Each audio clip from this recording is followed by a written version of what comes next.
వందే మాత్రం. నేను మీ journalist Navata. Welcome to R political. Vishwa Mangalya సభ కార్యక్రమం హైదరాబాద్లో నిర్వహించడం జరిగింది. ఈ కార్యక్రమంలో ప్రధాన వక్తగా మోహన్ భగవత్ గారు వచ్చారు. ఆయన ప్రధానంగా 3 అంశాలను ప్రస్తావించారు. అదేంటంటే సనాతన ధర్మంలో మహిళ స్థానం, పాశ్చాత్య ఫెమినిజంపై విమర్శలు మరియు భారతీయ సమాజం అనుసరించాల్సిన ధార్మిక సాంస్కృతిక దృక్పథం. ఈ ప్రసంగం కేవలం మహిళల గురించి మాత్రమే కాదు, భారతీయ నాగరికత యొక్క తాత్విక పునాదులపై ఆయన అభిప్రాయాల్ని కూడా ప్రతిబింబిస్తుంది. మాతృత్వం, సనాతన దృక్పథం. మోహన్ భగవత్ ప్రకారం మాతృత్వం అనేది కేవలం ఒక సామాజిక పాత్ర కాదు, అది సృష్టి నిర్మాణంలో అంతర్భాగమైన ప్రకృతి ధర్మం. సనాతన సాంప్రదాయంలో మహిళలను కేవలం ఒక వ్యక్తిగా కాకుండా మాతృశక్తి, జగజ్జనని, శక్తి స్వరూపినిగా చూస్తారని ఆయన పేర్కొన్నారు. సమాజ నిర్మాణంలో మహిళ పాత్రను అత్యున్నత స్థాయిలో ఉంచడం భారతీయ సంస్కృతి ప్రత్యేకత అని వాదించారు. పాశ్చాత్య ఫెమినిజంపై విమర్శ ఆయన ప్రసంగంలో అత్యంత చర్చనీయాంశమైన అంశం. ఫెమినిజంపై చేసిన వ్యాఖ్యలు ఒకసారి చూస్తే, పాశ్చాత్య సమాజంలో పురుషుడు గొప్పవాడా, మహిళ గొప్పదా అనే ప్రశ్నతో ప్రారంభమైన చర్చలు కుటుంబ వ్యవస్థను దెబ్బతీశాయని ఆయన అభిప్రాయపడ్డారు. మహిళా పురుషుడు ఇద్దరు సమానమైన ఆధ్యాత్మిక విలువలు కలిగిన వారే, అయితే ఇద్దరి శారీరక సహజ ధర్మాలు వేరువేరుగా ఉంటాయి.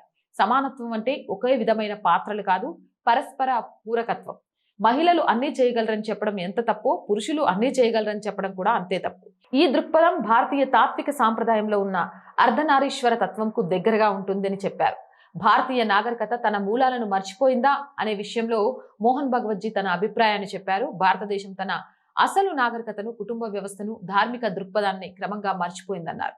విదేశీ దండయాత్రలు, వలస పాలన, పాశ్చాత్య విద్యా వ్యవస్థ భారతీయులకు తమ సాంప్రదాయాలపై న్యూన్యతా భావాన్ని కలిగించాయని అభిప్రాయం వ్యక్తం చేశారు.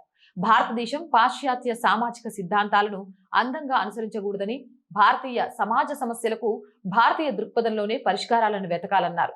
సనాతన ధర్మం వ్యక్తి స్వేచ్ఛతో పాటు సామాజిక బాధ్యతను కూడా బోధిస్తుందన్నారు. ధర్మం మరియు వ్యక్తి స్వేచ్ఛ. ఈ ప్రసంగంలో ధర్మం గురించి కూడా విస్తృతంగా చర్చించారు.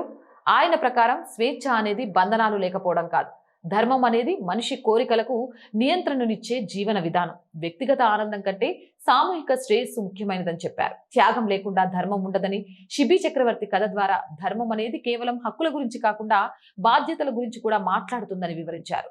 శాస్త్రం మరియు ఆధ్యాత్మిక ప్రసంగం చివరి భాగంలో ఆయన ఆధునిక శాస్త్రం మరియు భారతీయ తత్వశాస్త్రాన్ని అనుసంధానించే ప్రయత్నం చేశారు. విశ్వ చైతన్యం వంటి భావనలు భారతీయ దర్శనాలలో 1000 సంవత్సరాల క్రితమే ఉన్నాయని పేర్కొన్నారు. మహిళా పురుషుడు పరస్పర పోటీదారులు కాదు, పరస్పర పూరకులు. మాతృత్వం భారతీయ నాగరికతలో అత్యున్నత గౌరవాన్ని పొందిన భావన. భారతదేశం తన సామాజిక సమస్యలను పాశ్చాత్య సిద్ధాంతాల కంటే భారతీయ దృక్పథంలో పరిశీలించాలి. ధర్మం, కుటుంబ వ్యవస్థ, సామాజిక బాధ్యతలు భారతీయ జీవన విధానానికి మూల స్తంభాలు. సమానత్వం అంటే ఒకే విధానమైన పాత్రలు కాదు, గౌరవం, బాధ్యత మరియు పరస్పర సహకారం అనే విషయాన్ని గుర్తుంచుకోవాలని మోహన్ భగవత్ వివరించారు.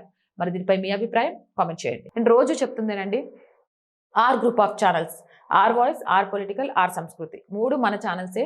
So please subscribe our channels. Content బాగుంది అనిపిస్తే లైక్ చేయండి, షేర్ చేయండి.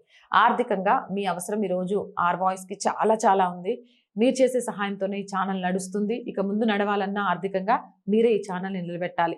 ఆర్థికంగా సపోర్ట్ చేయడానికి సబ్స్క్రిప్షన్ పక్కనే జాయిన్ అనే బటన్ ఉంది. 1 to 5 లెవెల్స్ ఉన్నాయి, ఏదో ఒక లెవెల్లో సపోర్ట్ చేయండి. లేదా స్క్రీన్ మీద గూగుల్ పే, ఫోన్ పేతో పాటు అకౌంట్ డీటెయిల్స్ ఇచ్చాము, మీకు తోచిన సహాయాన్ని అందించండి. వ్యాపార ప్రకటనల కోసం 8328500576 నెంబర్ని సంప్రదించండి. జై హింద్, జై భారత్.